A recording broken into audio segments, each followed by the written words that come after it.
during the presentation, you can put them in the chat box. We will take it up in the Q&A session at the end of the presentation. So ma'am, over to you. Thank you.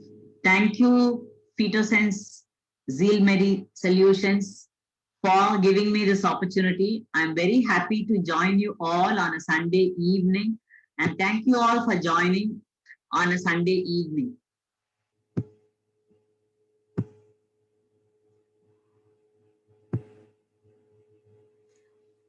At the end of this, in the middle of the session, there will be a small break for about 5 minutes. And at the end of the sessions, those of you who want to ask any doubts, please, you can ask. Good evening, all of you. Thank you once again. Now, what are we planning to do today? We are going to discuss about the CTG machine, the tracing paper, what are the features to observe and how to interpret. I'm starting with the basics mainly because for youngsters, without knowing the basics, if we go just straight to interpretation, it may not be like you may not be able to grasp it so well. Okay. Two things that you should remember about CTG. Okay. It has a high sensitivity. It is very good at diagnosing fetuses which are good, which means if the CTG trace is normal, the possibility of the baby having hypoxia is very less. So most probably you will end up with a good baby. But supposing the CTG is abnormal, it does not mean that the baby will always be hypoxic. Okay, so this is where the interpretation and interpretation helps and waiting helps. So about the CTG machine, you have a monitor. In the new wireless machine, it's a tab actually. It is very convenient. It is easily mobile. And you have a Doppler probe where it picks up the fetal heart sound and a Toco probe which picks up the contractions of the uterus and a fetal movements probe. In this machine, the fetal movements probe is here. In the wireless machine, the fetal probe is here. And you have the paper roll. You need to know about the paper also. Then only again interpretation will be correct. Okay. The CTG recording paper has two parts. One fetal part marked F and a maternal part. Okay. This is for the new machine, new wireless machine, and this is the regular machines that we all use.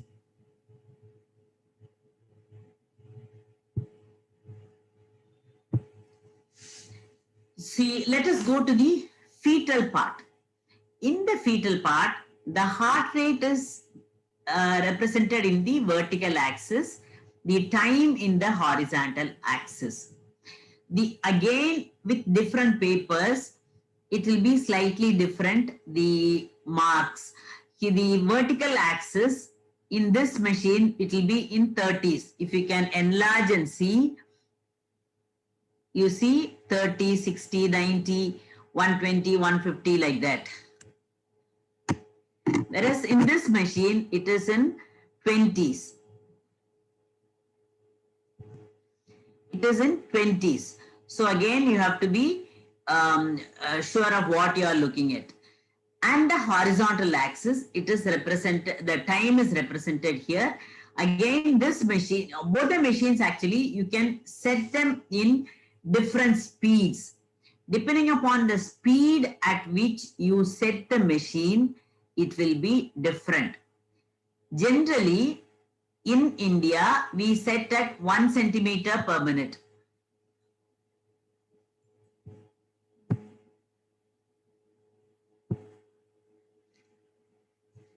See, you see this, 1 second, I'm just not getting my...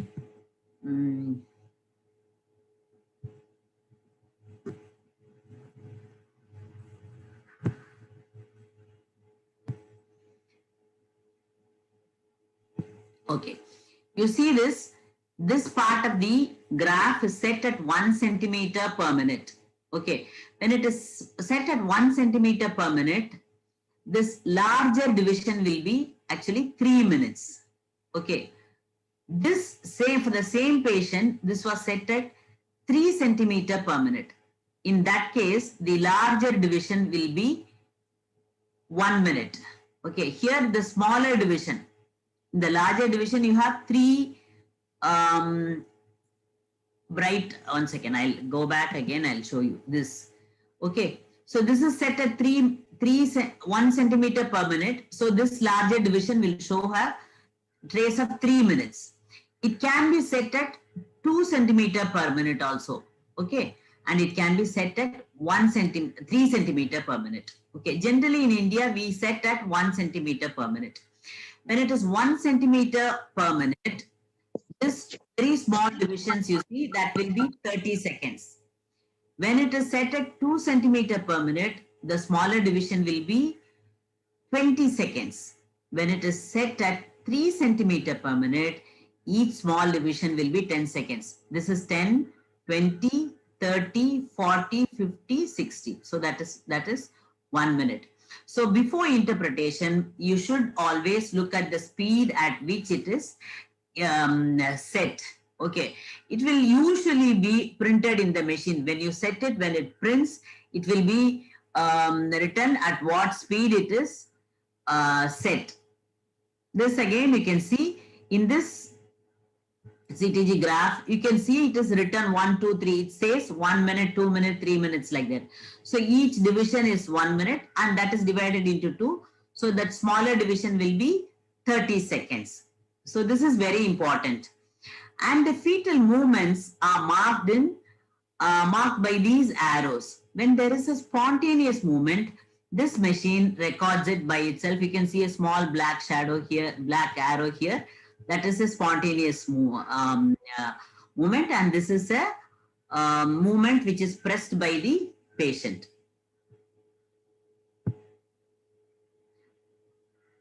So this is 1 centimeter per minute. This is 2 centimeter and 3 centimeter.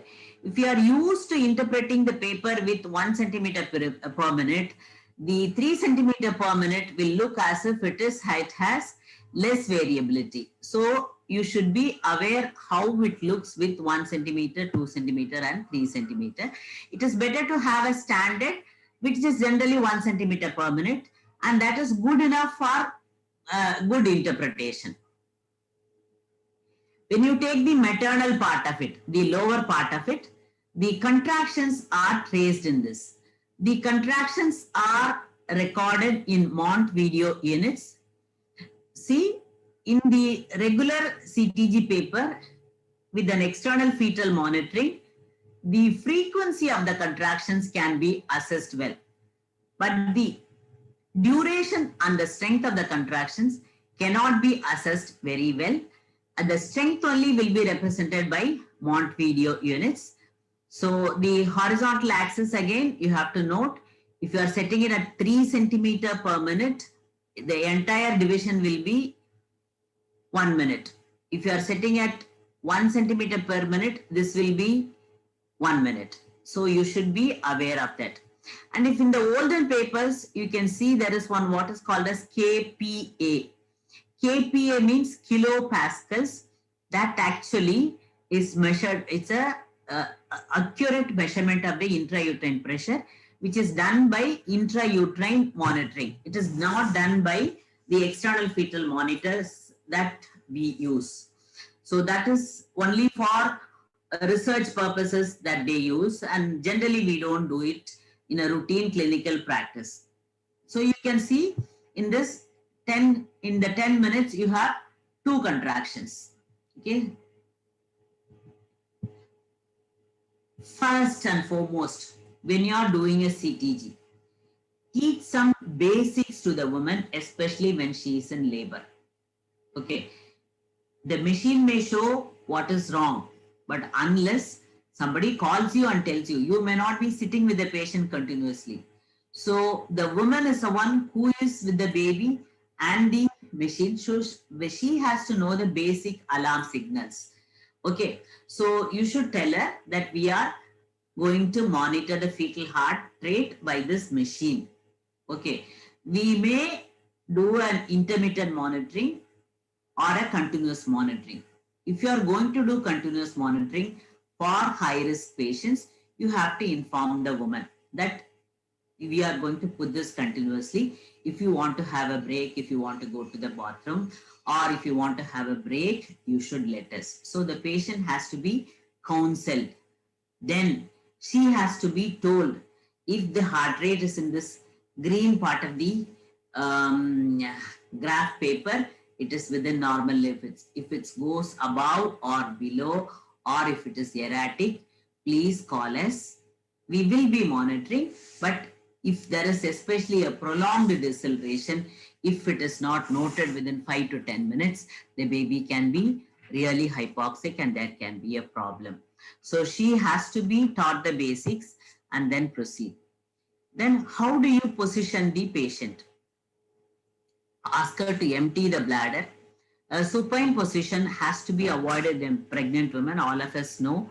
So it has to be a lateral recumbent or a semi-reclining position.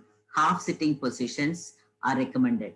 When you put a continuous monitoring, okay, with the machine with these wires, it is a real disadvantage because it immobilizes a patient, whereas the labor will progress better if the woman is mobilized. So the new wireless machine is of great help. The patient can sit, move around, walk around, and still the baby heartbeat can be monitored. And before placing the Doppler, Dr. Kalaivan, oil full can வாங்கிட்டேன். நாளைக்கு போயிட்டு நான் Harpic அந்த tea பவுடரும் வாங்கிக்கிறேன். இது எனக்கு wash organizer, please mute everybody else. அந்த சொல்லு அது இருக்கு அதுல இருக்கு Organizer, ஆயில் கேன் இல்ல ஃபுல் கேன் நான் காசு கொடுத்து வாங்கணும் ஓபன் பண்ணல இருக்கு இப்போதைக்கு தேவையில்லை.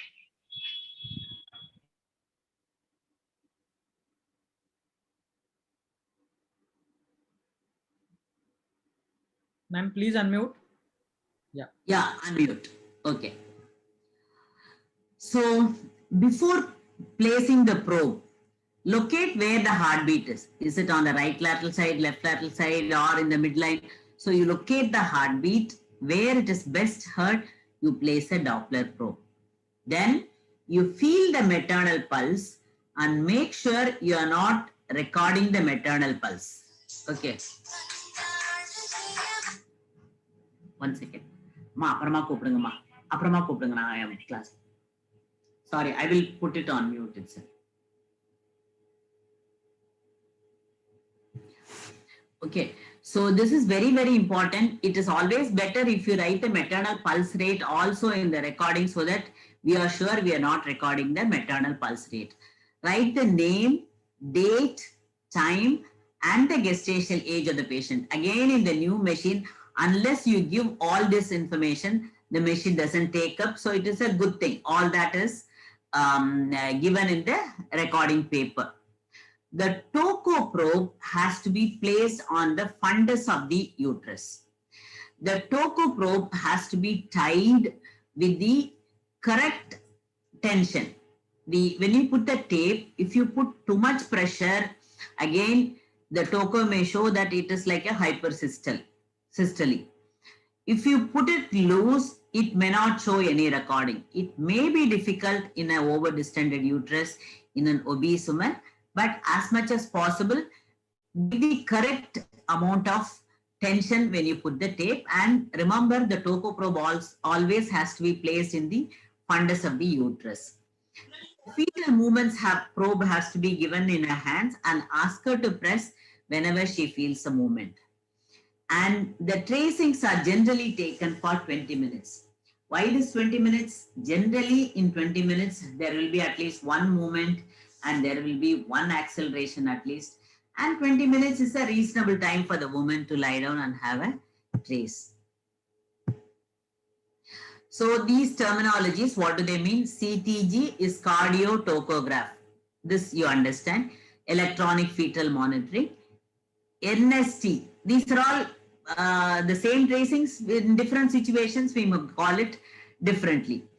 Non-stress test. When a pregnant woman is coming, and she is not in labor, when you want to do a CTG tracing, you call it NST because there is no stress as such, and we are trying to see how the heartbeat rate and the responses.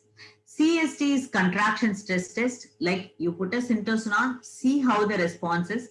That is contraction stress test. It can be syntosine or misoprostol, whatever. Induce labor and then put the machine. Intermittent monitoring, it can vary once in half an hour or 15 minutes or 5 minutes depending upon the stage of the labor. If it is a high risk pregnancy, you will put the patient on continuous monitoring. The term computerized CTG is where the machine gives you the interpretation. It tells you what is the basal heart rate, what is the short term variability, what is long term variability, how many accelerations were present, how many decelerations were present. But again, the machine interpretation can be sometimes alarming unnecessarily. So you have to know what you are looking at and you should know the interpretations. There are certain observations which you should know. The C-section rate and the instrumental delivery rate has increased after electronic fetal monitoring, but these are based on studies in 80s and 90s where the machine itself was new, interpretation was not very clear, and the randomized control trials were not much. Okay, so now the other observation that they have found is in the perinatal mortality rate, there isn't much of a difference, but the incidence of seizures are less and the long-term neurological consequences are no different. The incidence of seizures are less by 50%. See, that itself is a great advantage for us. When you deliver a baby and the baby gets seizures, it's very, very difficult to answer the patients. So even if that is the result that we get, that is also good. And remember, legally, the tracings are to be preserved for 25 years. Again, with the newer machine, it is stored in the cloud. You don't have to actually do any hard paper storing. Okay. And the staff definitely have to be trained because you will not be sitting with the patient 24 hours. It's a staff. The patient has to be taught and the staff have to be trained. And definitely, it is not a substitute for clinical judgment. The interpretation should always be with the clinical judgment. Only when you believe too much on the machine and then jump to conclusions and then do a C-section, the C-section rate is going to increase. And remember, the mother should not be left unattended. You put the machine and then you can't disappear because the patient is on already monitoring. You don't have to worry. That is not the attitude. You have to monitor the patient because maternal vitals have to be monitored and the fetal monitoring also has to be interpreted by you. So the advantages of this electronic fetal monitoring, it's easy to monitor. When you hear with the PINAD fetoscope, only you hear. When the nurse says she is able to listen to the heart rate, you really cannot rely on it. And here you listen, the patient listens, and the staff listens. It's a problem. It is easier to demonstrate to the patient. See, the heart rate was like this, suddenly it is going down like this during contractions. It's easier to explain to the patient. And for legal purposes, see, if you say I monitored the fetus, and if you don't have any records, then it doesn't stay in the court of law. So when there is for legal purposes, definitely you need this electronic fetal monitoring, and we can be at peace when the patient is being monitored. And with the newer machine, you can monitor from when you're sitting in the OP or even at home with the newer wireless models. That is a great, great boon. Most of us, almost 99% of us, we do only external fetal monitoring. And this is the routine thing that we do.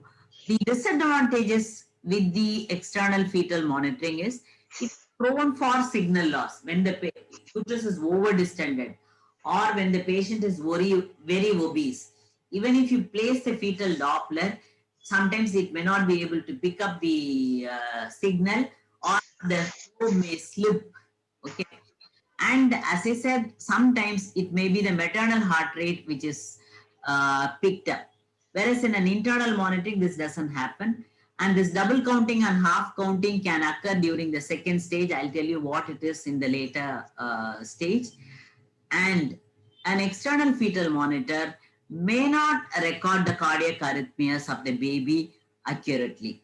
Whereas internal monitoring is more advantageous, but it cannot be used as a routine, mainly because it is an expensive disposable electrode. In a country like India may not be possible, and the presenting part has to be clearly identified. When you close the probe internal monitor, the sutures and fontanelles has to be avoided and requires rupture of membranes, which means you are committing to delivery, and risk of vertical transmission of infections are there. So internal monitoring, most of us don't do. In a very selected centers, they do. This part we will skip. Okay. Coming to the actual interpretation of CTG.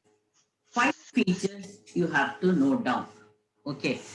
So there is what is called as Dr. C. Bravado. Okay. This we will see at the end. What does it mean? So before that, let us see what are the features that you are going to look for. First is the baseline heart rate.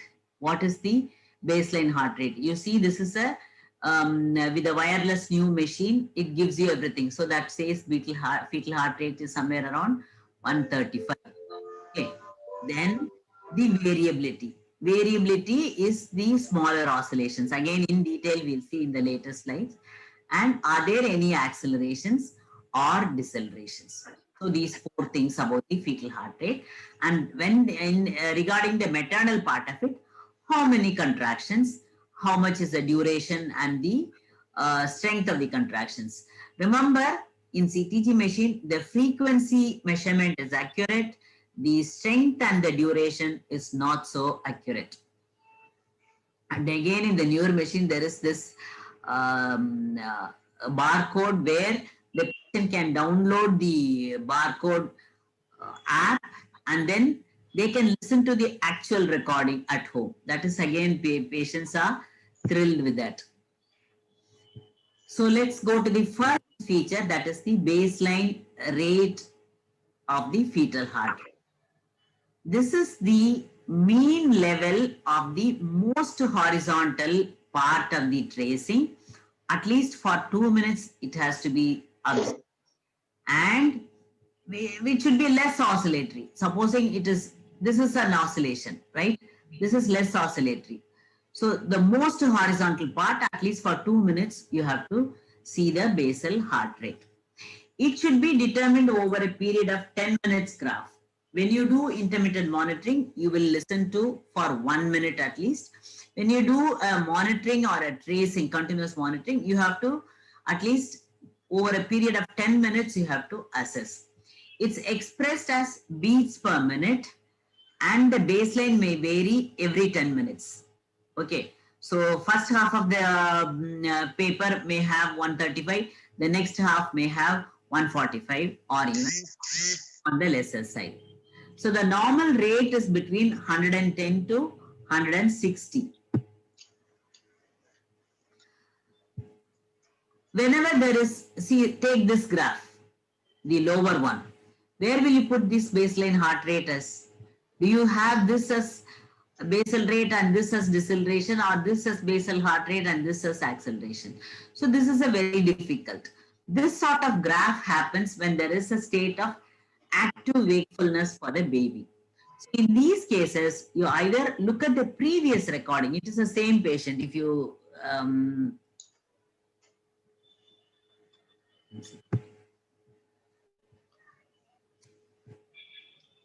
see, it's the same patient. Okay.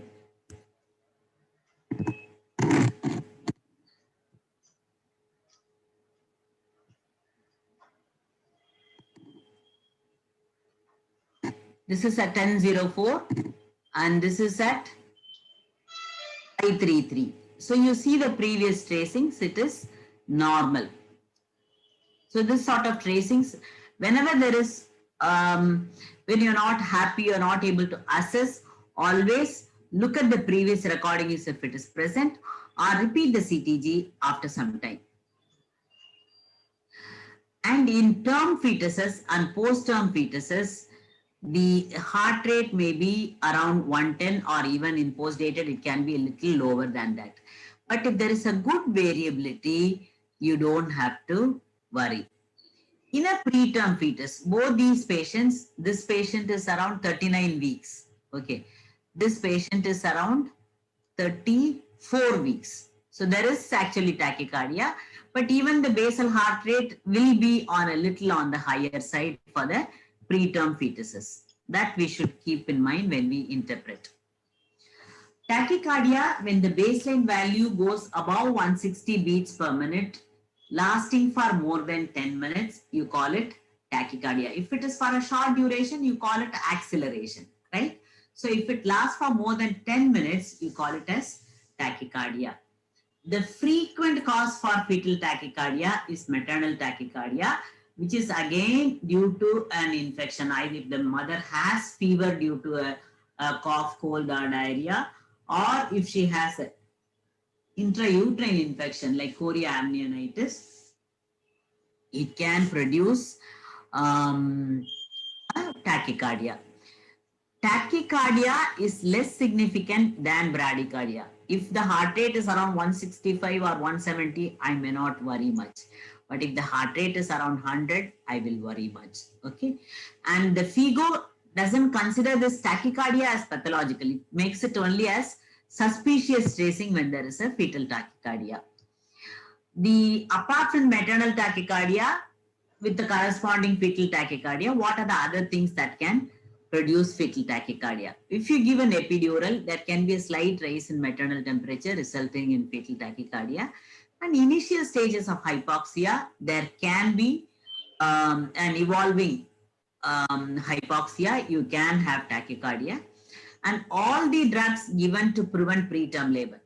I told you preterm babies themselves will have a little on the higher side heart rate. But if she is in preterm labor and if you give tocolytics like salbutamol, terbutaline, ritodrine, etc., it can produce fetal tachycardia. Parasympathetic blockers, pre-medications like atropine can produce, and scopolamine can produce tachycardia. When you have ruled out all the conditions and still there is a tachycardia, always suspect whether there is any fetal arrhythmia, especially repeatedly if there is tachycardia, but there is a good variability. Otherwise, baby is good. You have to think of supraventricular tachycardia. In these cases, we have to inform the pediatrician that, and we wish we should have the pediatrician around during delivery so that they can take care of the tachycardia. Yeah.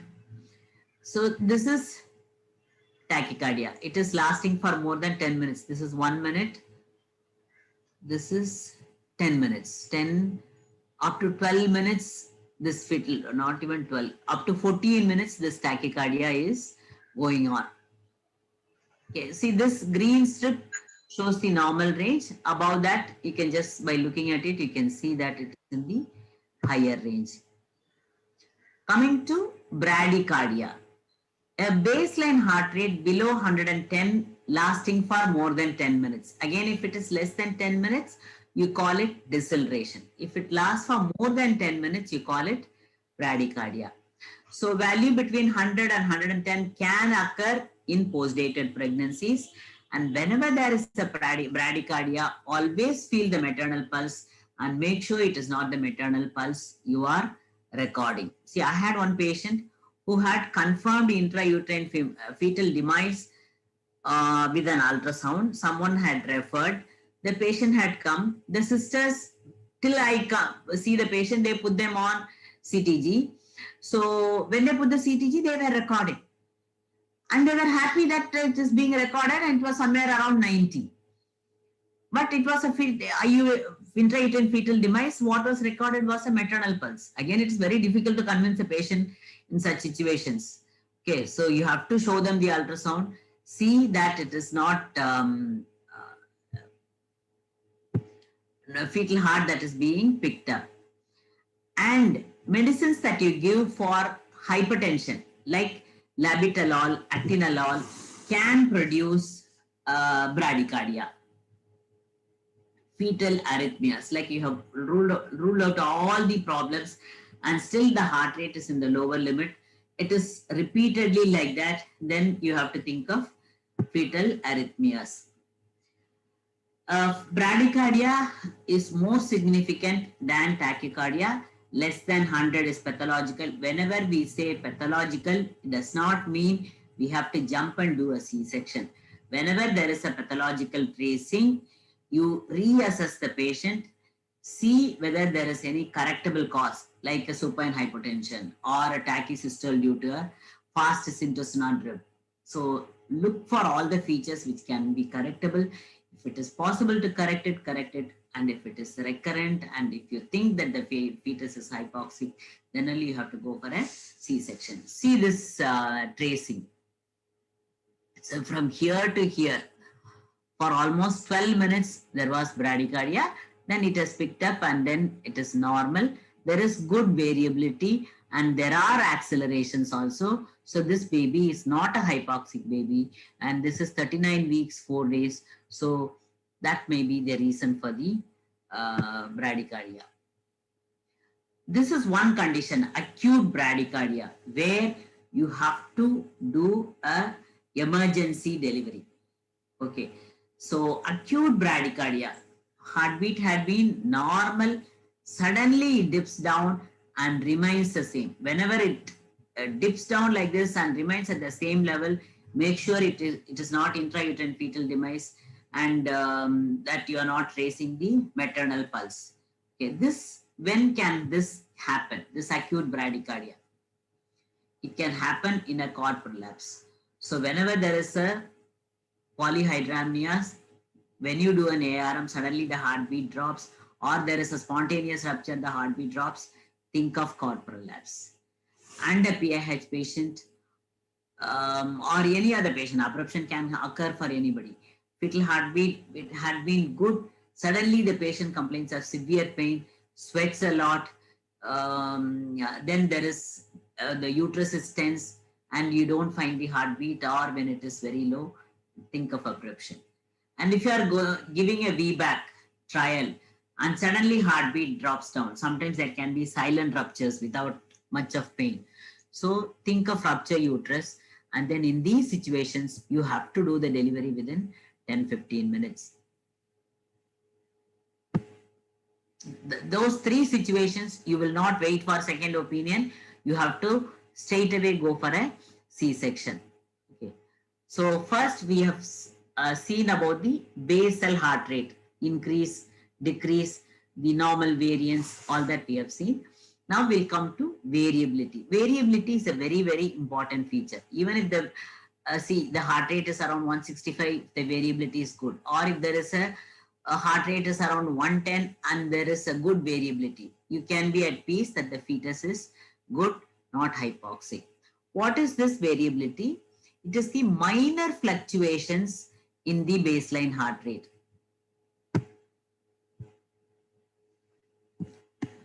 See, this is the bandwidth. Okay, this bandwidth is in a 1 minute race, you take the highest rate and the lowest rate. So this somewhere around 10 beats per minute. So this is variability. The bandwidth of the baseline heart rate, or in a 1 minute racing, the highest rate and the lowest rate, the difference between them is called the variability. There is actually what is called the short-term variability and long-term variability, that we will not go in detail. Actually, short-term variability is beat to beat variability. Short-term variability is over a segment. We will, long-term variability. We generally look at the long-term variability. Okay, so this is long-term variability. This variability is good.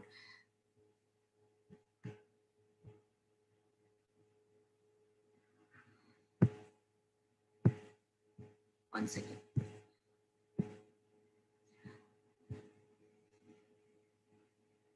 This we have seen.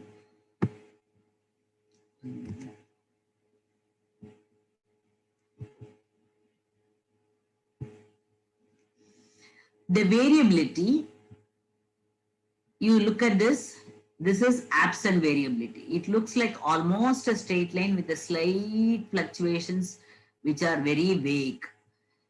And this is reduced variability. It is less than 5 beats per minute.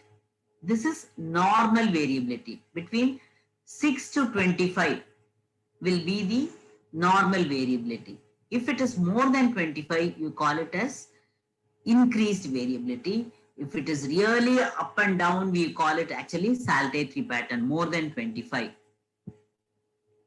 This reduced variability can occur in a fetus which is sleeping. So up to 50 minutes, if the variability is reduced, you can wait and watch.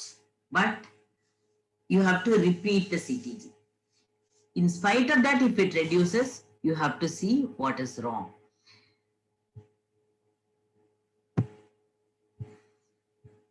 See, this is at actually 2 centimeter per minute tracing.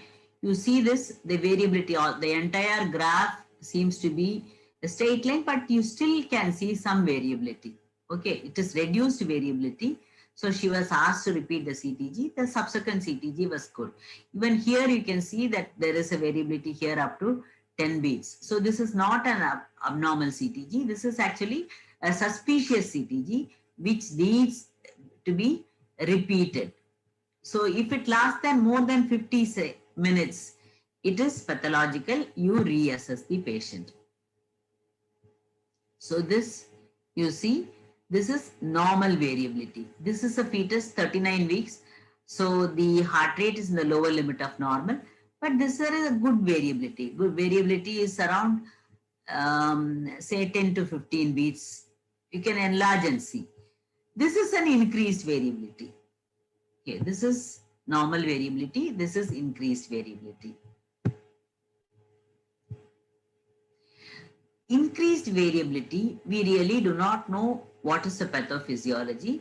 It is presumed to be due to autonomic instability.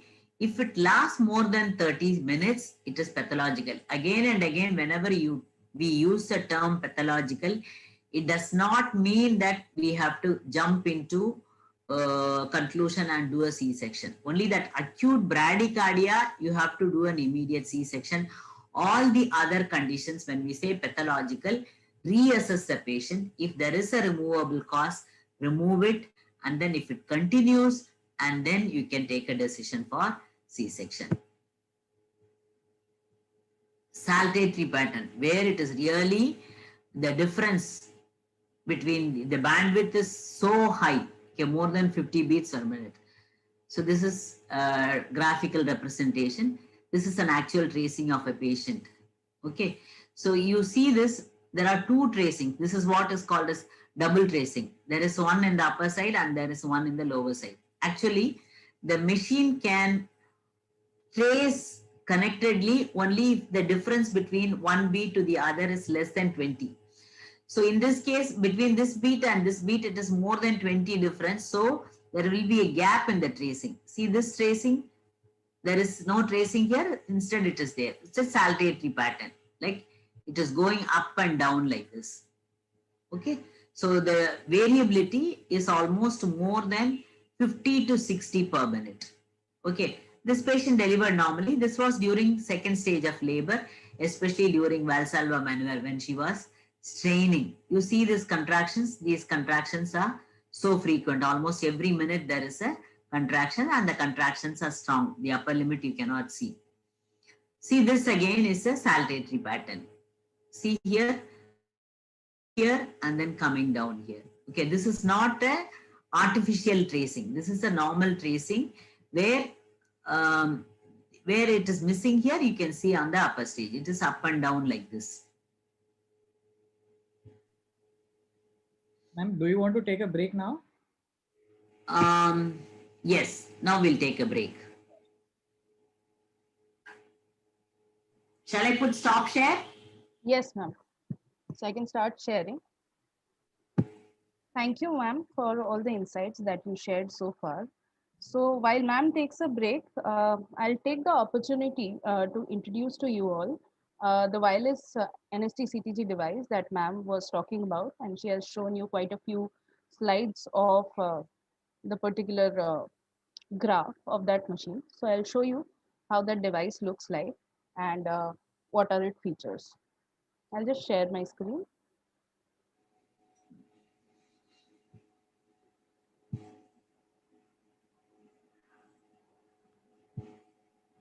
Are you all able to see my screen? Yes, ma'am. I'll start the presentation. So before I start, um, I'm Munmun Ganguly. I am the Business Development Manager with Care Mother in Mumbai. And Care Mother is an IT Bombay incubated company which deals in pregnancy care solutions and devices. So this is what FetoSense, our wireless NST CTG machine looks like. It is completely portable, as you see. These are its components. First of all, there is a tab which will act as the display screen for your graph. There is the NST or the FHR probe. Then we have the cardiotocography probe. Then we have a manual movement marker, which we give to the mother to trace the baby's movements. And then there is a speaker to amplify the baby's heartbeat sound. Couple of features that makes it different from the conventional CTG machine. As you see, it is completely portable. The dimensions of the kit will be something around 1 feet by 10 inches and it weighs around 1 kg. So it is absolutely weightless in nature. You can move it around in the OPD, IPD labor room without any efforts. It doesn't require a cart. To add to that, it being wireless, there is no wire breakage maintenance that is required for this device and there is no downtime per se for that wire breakage. Yeah, that's one of the features. It gives you real-time alerts for any form of abnormalities like ma'am was mentioning about. The second feature that comes with this device is something called remote monitoring. You as a doctor will have an app on your device with which you can monitor the test in real time from anytime, anywhere. So even if you're not there where the test is being done, if it's in labor room where the test is being done and you are in OPD or you're at your place or you're traveling somewhere, you will be able to see the test real time on your phone. The third thing that comes in this device is digital records. So this device is capable of keeping unlimited digital records for 20, 30, 40 years as well. So it's cloud storage, it's unlimited. You can refer back to any of the tests at any point in time at a later stage after doing the test. So it helps you with medical legal as well. And it helps you, since it is stored, you can share the data as well with any of your peers. You can share the data with the patients or anyone who is concerned. The next thing is this device prints on a normal A4 paper. It doesn't require a thermal CTG roll. So basically the printing cost comes down. Also, an A4 print is more durable compared to a thermal paper, which evaporates after a point in time. And to add to that, as ma'am showed you, there'll be a QR code which will be there in the print of the test, which the mother can use to download a mother's app, wherein she'll be able to hear the baby's heartbeat sound after the test is done. These are few of the rewards and the recognitions that our company has received. These are both our founders. This is Mr. Shantanu Pathak demonstrating our device to the Prime Minister. And this is Mr. Aditya Kulkarni. He is giving a prototype of the device to the Queen. If any of you all are interested in having a demo or a trial of the device at your respective locations, these are the contact details. For Tamil Nadu, you can get in touch with Mr. Mahesh from Zeal Medi Solutions. Zeal Medi Solutions is our official channel partner in Tamil Nadu, so you all can get in touch with them for a live trial or a demo. And for the rest of the locations, you all can get in touch with me directly. I'm Munmun Ganguly, Business Development Manager, and you all can arrange for a live trial or demo at your respective locations. Thank you for your patient hearing. Over to you, ma'am. Yeah.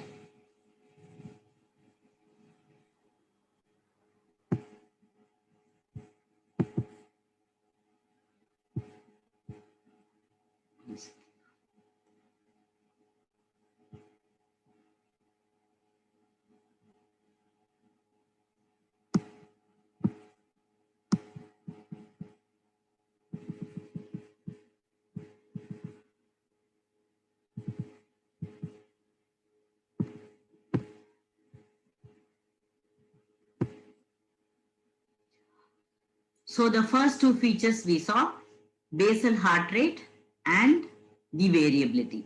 Now we'll go to acceleration. What is acceleration?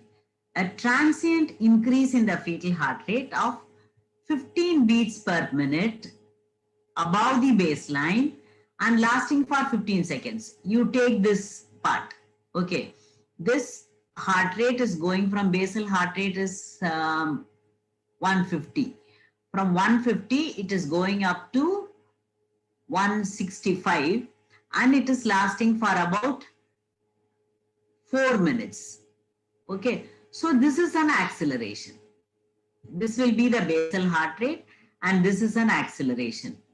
Okay, it should be less than 10 minutes. If it is lasting for 10 minutes, if this is going to be like this continuously, then it becomes a change in the basal heart rate and not an acceleration. So a typical acceleration you can see here, a triangle shape goes up and then comes back to normal. In preterm fetuses, the amplitude, that is the height of the accelerations, may be less. It can be of shorter duration also. Most of the times the accelerations coincide with the fetal heart rate. You see this? This is the heart rate I told you, I mean fetal movements sign I told you. So this, whenever there is a movement, there is an acceleration. There is a movement, there is acceleration. Okay, and this a little lesser, I mean not darker one, lighter marks are spontaneous movements recorded by the machine. It is a sign of neurologically responsive fetus, which means that there is no hypoxia. Accelerations may not occur during the period of sleep. So during the sleep time of the baby, which is usually taken as 50 minutes, the variability may be less, the heart rate may be a little on the lower side, and there may not be any acceleration. So in those situations, you repeat the CTG. In an antepartum CTG, accelerations should be present. In an intrapartum CTG, when the patient is in labor, if there are no accelerations, you don't have to worry. You just take the other two normal features like baseline heart rate and variability. If they are good and there are no decelerations, then it is normal CTG. Whereas in an antenatal CTG, you should be able to see the acceleration.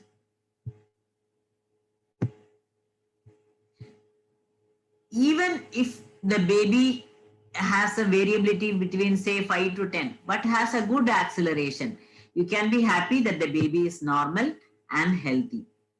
So coming to the next feature, deceleration. When compared to acceleration and deceleration, deceleration is more important. If it is present, it becomes either suspicious or pathological. Whereas an acceleration, if present during labor, it is good. If not present, you don't have to worry. So decelerations, what is deceleration? A reduction in the fetal heart rate of less than, heart rate should be less by 15 beats per minute below the baseline, lasting for about 15 seconds. The late decelerations can be again of a lesser height. It can be less than 15 beats difference. The decelerations are classified into early, variable, and late. Okay, this is a very nice representation of the decelerations. The decelerations generally have a V or a U shape. They have an onset and recovery. It is almost symmetrical, and in an early deceleration, the nadir of the deceleration corresponds with the peak of the contraction. It is like a mirror image. In a late deceleration, the shape and all is the same, but it happens after the contraction. The nadir of the deceleration is after the peak of the contraction. Okay, so the early deceleration and late deceleration, if you don't look at the contractions, you cannot interpret. That is why you should always have a tocoprobe and you should always look at the contractions and interpret. So this is early deceleration, this is late deceleration, where there is an onset and a recovery has a V or a U shape and you correlate with the contraction. If there is a deceleration doesn't fit into early or late, you put it as variable deceleration. A variable deceleration can occur before the contraction, during the contraction, or after the contraction. The shape will be different.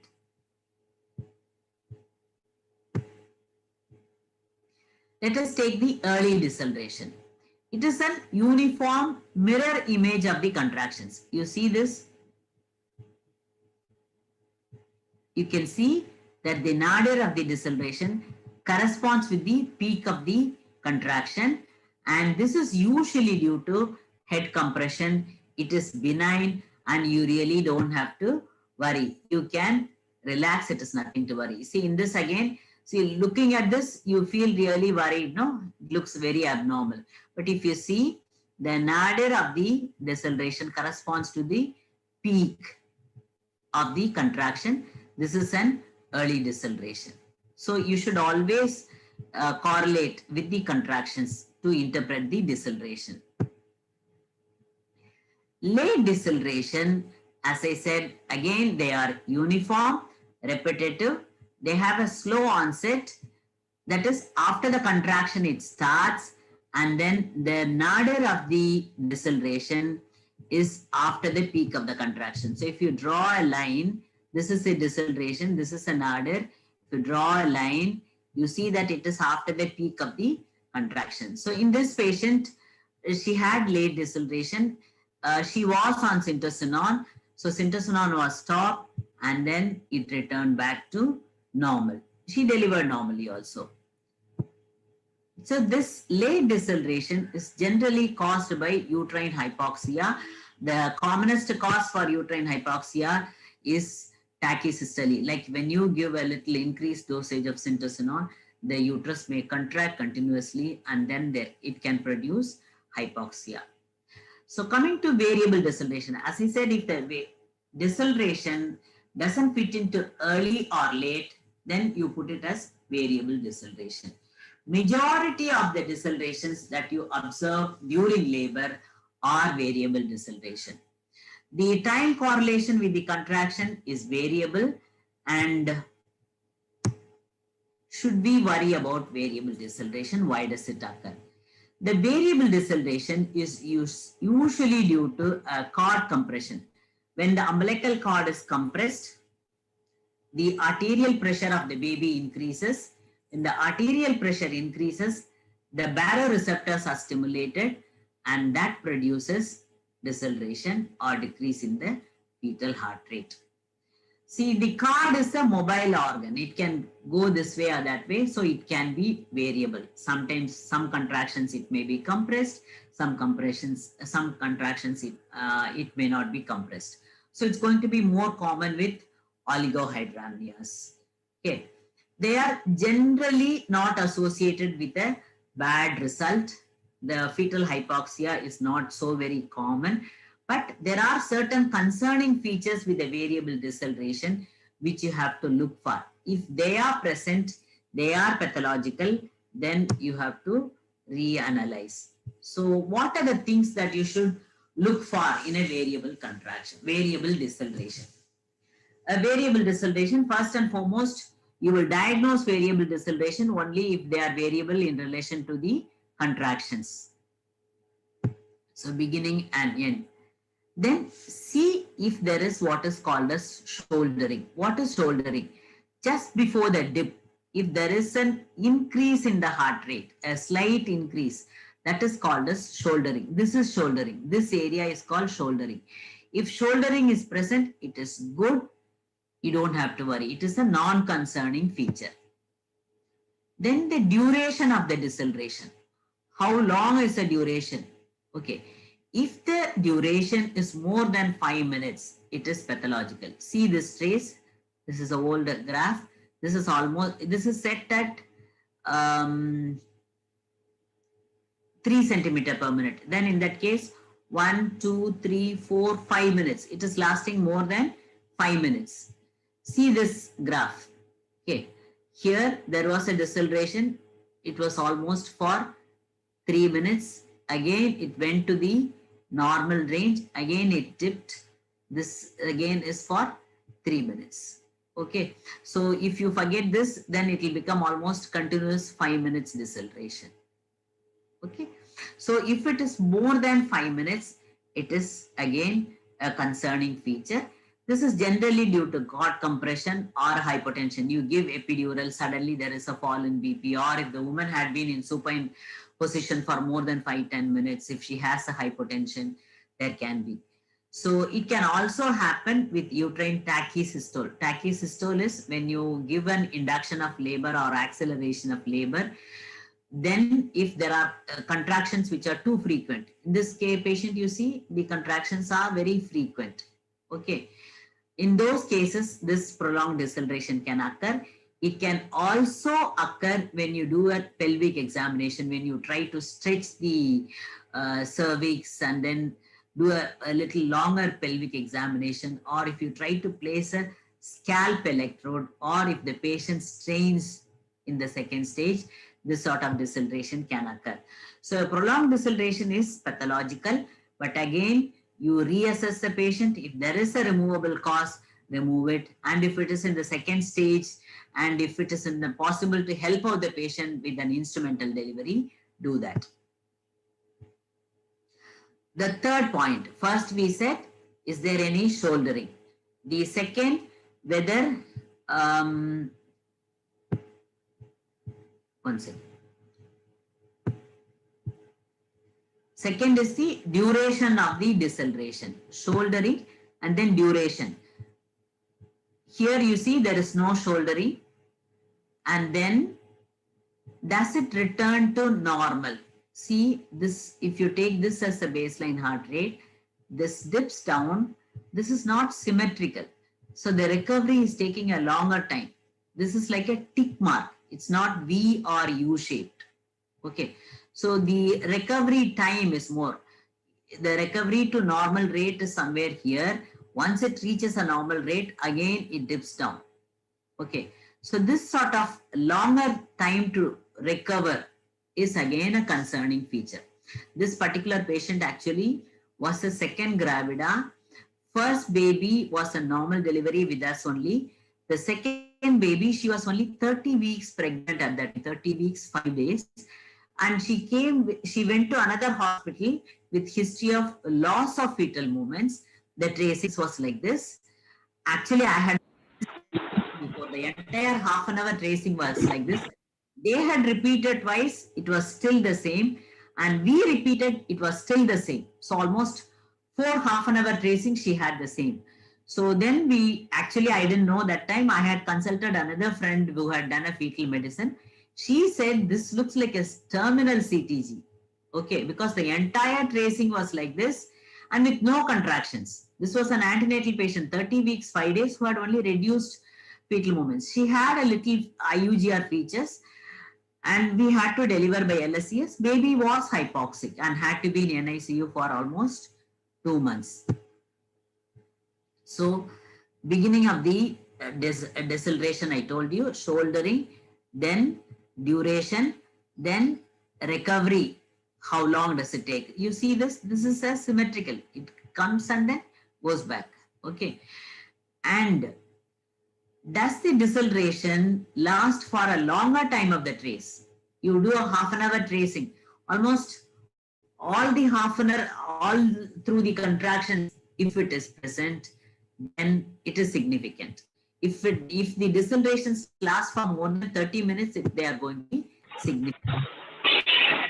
Repetitive. Does it come with every contraction?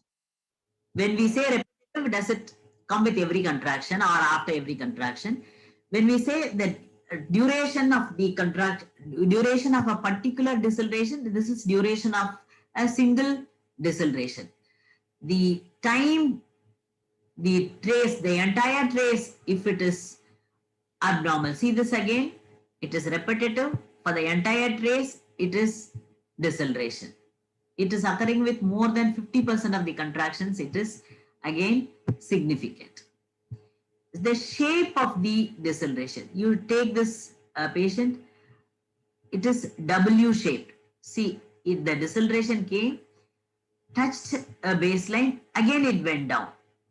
Okay, so this called biphasic or W-shaped deceleration. That is abnormal. And when there is a deceleration, in this deceleration also, there should be variability. It should be serrated or something like a sawtooth. If this is smooth, if the deceleration curve is smooth, again it is a concerning feature. So shouldering, duration, recovery, is it repetitive? Is it there throughout the trace? What is the shape? Is it biphasic? And is there variability within this deceleration? With this, you will classify this variable deceleration as a one with a concerning feature or without concerning feature.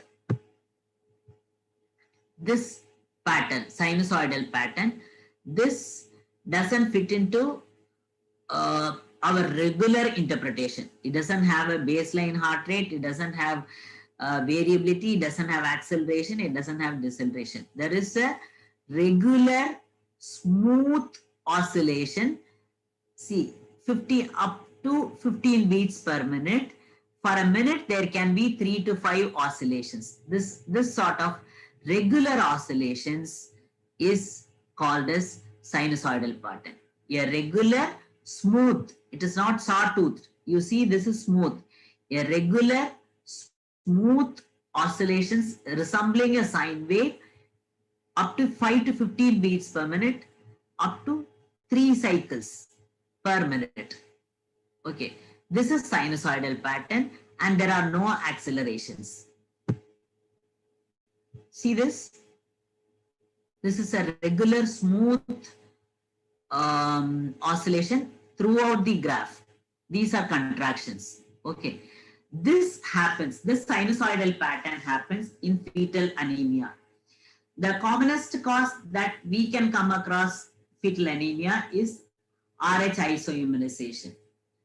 But it can happen in a fetal-maternal hemorrhage whenever there is a placental abruption or a placenta previa bleeding heavily, or if there is a twin-to-twin transfusion, the anemic fetus will show a graph like this. If there is vasa previa and if the membranes get ruptured, there is a hemorrhage from the blood vessel that can produce sinusoidal pattern. It can also happen in acute fetal hypoxia, cardiac malformations, hydrocephalus and gastroschisis. Most of this infection, of course, again, we may not be able to detect. Cardiac malformations, hydrocephalus, gastroschisis, and all, most of the time we would have diagnosed by ultrasound, so we don't have to worry. So this basically means sinusoidal pattern. There is fetal anemia and hypoxia. This is again a terminal CTG. If this sinusoidal pattern lasts for more than 30 minutes, we have to deliver the baby by C-section. A pseudo-sinusoidal pattern. Sometimes you'll be wondering, what is this? It looks like a sinusoidal pattern. How do you differentiate sinusoidal and pseudo-sinusoidal? Pseudo-sinusoidal will not have a smooth curve. It will be again a jagged sawtooth appearance, will not last more than 30 minutes.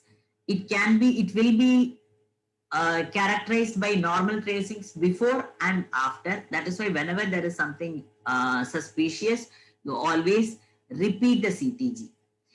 How much later you can repeat it? Maybe half an hour later or 1 hour later, depending upon the situation.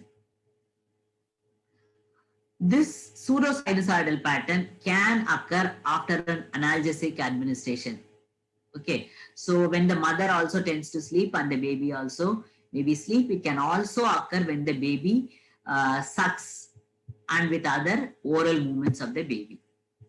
So see this appears to be a straight line. There is variability. So you are wondering whether this is sinusoidal pattern, but you see this is not a smooth curve. This is sawtooth appearance is there. So this you can put it as pseudo-sinusoidal pattern. So this patient, we have to repeat the CTG after some time. So baseline variability is present, accelerations are present. It is not associated with adverse outcome. So when do you do an antepartum CTG? Antepartum CTG you will do only after the period of viability. We can say after 28 weeks. Before that, if you do a CTG, it is of no use. Before that, if the patient says loss of fetal movements, you do an ultrasound and Doppler study and not a CTG. Whereas after 28 weeks, because only after 28 weeks in our place, we will be able to salvage. Of course, there are centers where they can save from 22 weeks onwards, but it is better we start from after 28 weeks when needed. There are no clear guidelines for antepartum CTG, whether you should do a CTG for an antepartum patients. But generally, for any woman who comes with reduced fetal movements, if you don't have an access to the ultrasound, the first thing that we will do is to put her on a electronic fetal monitoring. And all these high-risk pregnancies where there is growth restriction, where the mother is a diabetic or a hypertensive, she is on serial growth scan with Doppler. And in between when she comes, if her growth scan with Doppler is due only 2 weeks later, but you will still feel a little happy if you do a CTG in the every week and then see. Okay, in those pregnancies.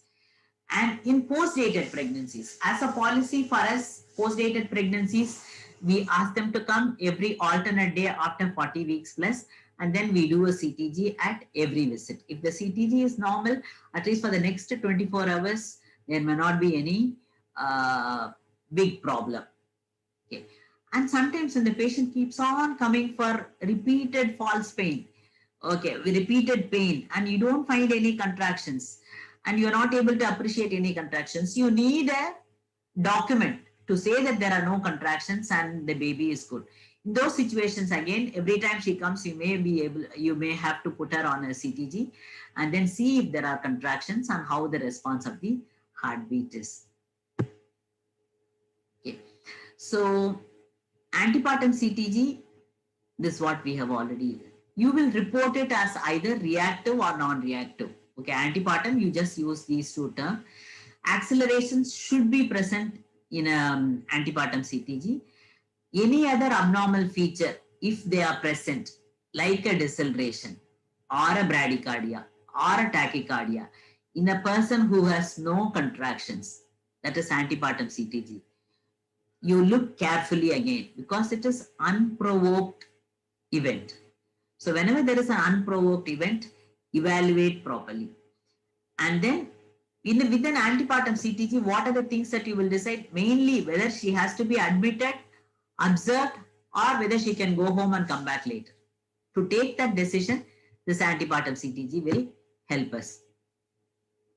Intrapartum CTG, this is the most important use of a CTG. So intrapartum CTG can be intermittent monitoring. Intermittent monitoring for all women in labor, whether low risk or high risk, we need to intermittently monitor, and continuous monitoring for all high risk pregnancies. And when you do an intermittent monitoring, you come across some abnormal features, then you go for a continuous monitoring. Okay. And when there is an acute event, as I said, you do an ARM, suddenly there is a problem, there is a dip in the heart rate. So till the patient is taken, getting theaters ready, you have to put her on continuous monitoring. Okay. Or when you give an epidural, you put a patient on continuous monitoring. Or if there is non-progression of labor, you are not happy with the progress. You have induced with gel, then you have given meso, then you have given Synto, still she is not responding, put that patient on CT, continuous monitoring. I would like all of you to remember this. This is very easy to remember. For interpretation, if you remember this, it will be easier to interpret. You remember this abbreviation, Dr. C. Brevedo. Okay. What is DR stands for? Defined risk. Okay. So what define the risk? Patient has IUGR, patient is a diabetic, patient is a hypertensive, she has PROM, she has fever. Okay, whatever the risk factor, you have to write. Then look at the contractions. Is she in labor? There are no contractions. She has regular contractions. Just look at the frequency and the duration of the contractions. Okay. So DRC finished. Now coming to bravado. BRA is for baseline rate, baseline heart rate. Okay, that is BRA. So the 3 letters stand for a single criteria, that is baseline heart rate. V for variability, A for accelerations, D for decelerations, and with all this you write an overall impression. That is, overall impression is your plan. The CTG is normal. Patient can be observed. You can continue with the induction. So whatever you are planning to, or you want a repeat CTG, you write you want a repeat CTG. Or if you want to have a decision for C-section, you write it. So with your CTG, you write this Dr. C. Bravado. Previously, I was trying to follow RCOG guidelines for interpretation of CTG, which was a little complicated and impossible for us to remember in a very acute situation. So then this FIGO interpretation and recommendations in labor came in handy, and this is very, very useful. Now you take all the 4 features of the fetal pattern: baseline, variability, deceleration, and see, you accelerations doesn't come, because accelerations, if they are present in an intrapartum CTG, good. If they are not present, you don't have to worry. Okay, this is interpretation in labor. Okay, so only these 3. Then you interpret, decide on the clinical management. See, the features that you have to be worried or not worried: interpret, baseline, variability, and deceleration. Okay, normal, you all know. Okay, so when it is normal, you have this chart in your labor room, and then it's easy for you to tick where there is a problem. When is it becoming suspicious? Any one of this is abnormal, but doesn't have this pathological feature, it becomes suspicious. Say the heart rate is around 170, but no other problem, then it becomes suspicious. Okay, there is variability, reduced variability around 5, but it is not more than 50 minutes, then it becomes suspicious. Okay, there are no repetitive decelerations are there, but once in a while it is there, then it becomes suspicious. So any abnormality, any one abnormality in this, but it doesn't come under this pathological category, you put it as suspicious CTG. So when you interpret that overall impression, when you write this overall impression, you have to write any one of this. You have to write either normal, suspicious, or pathological. Okay. So what will you do if it is a suspicious CTG? If it is a suspicious CTG, the probability of having hypoxia or acidosis are less. But if there is a correctable cause, if you can identify, correct it, then in these cases, you have to go for a continuous monitoring. And if there are any additional methods to assess hypoxia, like a scalp electrode or a fetal blood gas analysis, you have to go for it, which is not possible in our setup, routine setup. Okay, so if the CTG is suspicious, you ask for a repeat CTG or a continuous monitoring, and if it is a correctable cause, you correct it. Then coming to pathological. See, pathological, if the heart rate is less than 100, it is pathological. If the variability is reduced and it is there more than 50 minutes, I told you, generally the sleep cycle for the baby is around 50 minutes. In that 50 minutes, there can be reduced variability. There may not be any accelerations. Heart rate may be somewhere around 110. In those situations, usually after 15 minutes, it recovers. Okay, so if it is lasting for more than, repeat CTG also shows bradycardia and reduced variability, then it becomes a pathological CTG. Or an increased variability. It can occur in the state of wakefulness for the baby, but should not last for more than 30 minutes. If it is more than 30 minutes, again it becomes pathological. Or if there is a sinusoidal pattern more than 30 minutes. Okay, this becomes pathological. Coming to decelerations. If the decelerations are repetitive late deceleration, you see an occasional deceleration, you don't worry whether it is early, late, or variable.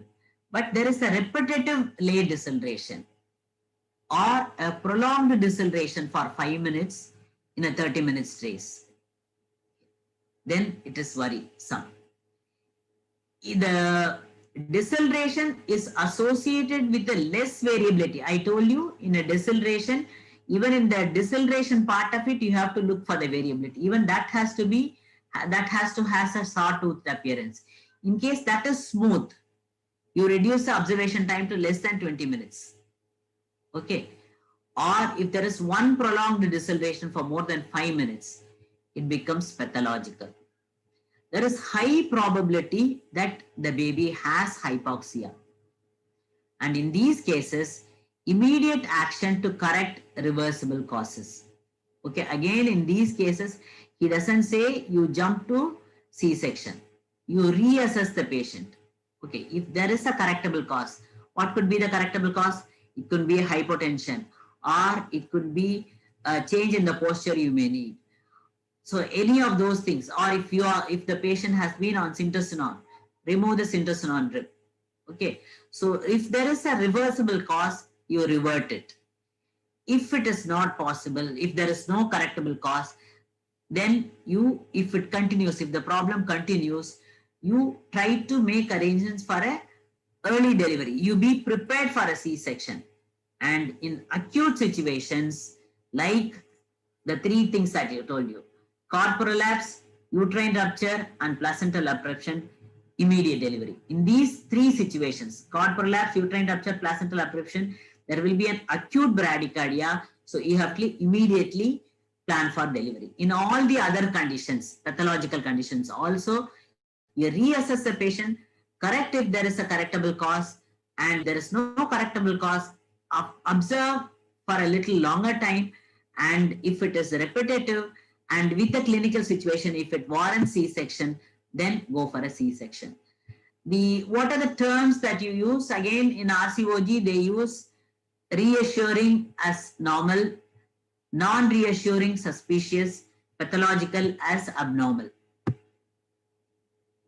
Thank you. Now you can ask questions. 1 second. Hello. ಇಲ್ಲ ಇನ್ನೂರು 5 minutes 5 minutes.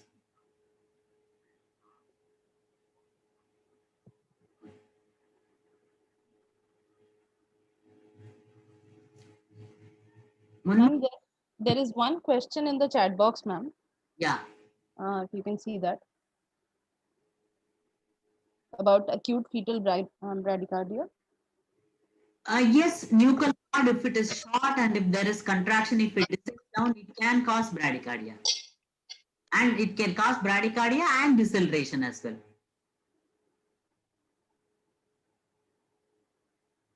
If any of you has any other questions, you can please go ahead one by one asking those questions.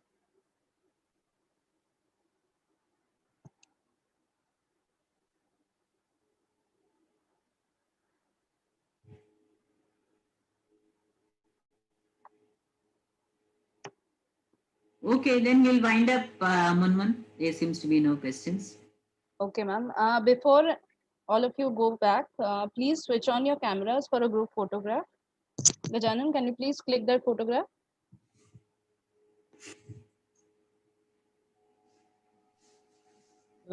I request you all to please switch on your cameras.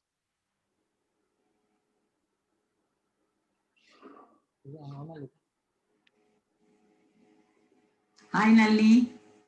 Hey, ma'am. How are you, ma'am? Fine, fine, Nalini. Happy New Year, ma'am. Thank you. Mahesh, Balaji, can May I you ask one question, be on the ma'am? call? Yeah, sure. Ma'am, in case of epidural analgesia, what kind of CTG variations we are getting? Mostly we are getting a variable deceleration kind of thing throughout. Yeah, variable distillation or bradycardia also can occur. Okay, but in that case, we can give Any abnormality, and see, sometimes it can produce a little rise in temperature and can produce tachycardia also. And some, because of the hypotension, it can produce bradycardia or variable deceleration also. In these situations, correct the hypotension, change the posture, and then continue the CTG. You have to go for a continuous monitoring. The problem continues and you think there is no progress or any other added obstetric factor, you may have to go for a C-section. Okay, ma'am. Thank you. Thank you. Yes. Request all participants to please click on the camera. That can take a zoom in and keep it as it is.